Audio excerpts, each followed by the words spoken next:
ভাই প্রতি আমার সালাম আলাইকুম। হিন্দু ভাই প্রতি আমার কাছে আন্তরিক ধন্যবাদ ও শুভেচ্ছা। আমি একজন সাধারণ কৃষক বড়বাই ইউনিয়নের। আমরা 16-17 বিঘা মাটি আবাদ করি। কোনো ডিলার আমাকে সার দেয় নাই, লাইন ধরি সার নাই, অমুক দিন আসেন অমুক দিন আসেন। আর এই ভাইয়ের কাছে যদি আসি তো এখানে আমরা সার পাই নিয়ে যাই অনবরত।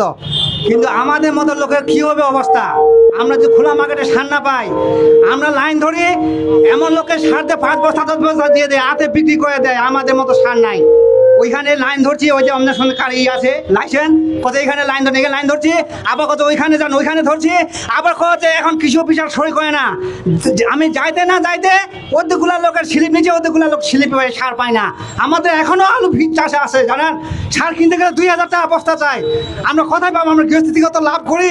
এই সরকার যেন এইরকম দোকানদারকে ন্যায্য মূল্যে সার দেয়। আমি এই বলে বক্তব্য আমার শেষ করছি।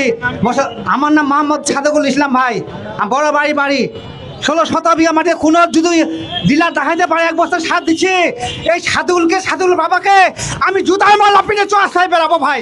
আমার কেউ সাজে না ভাই জানেন।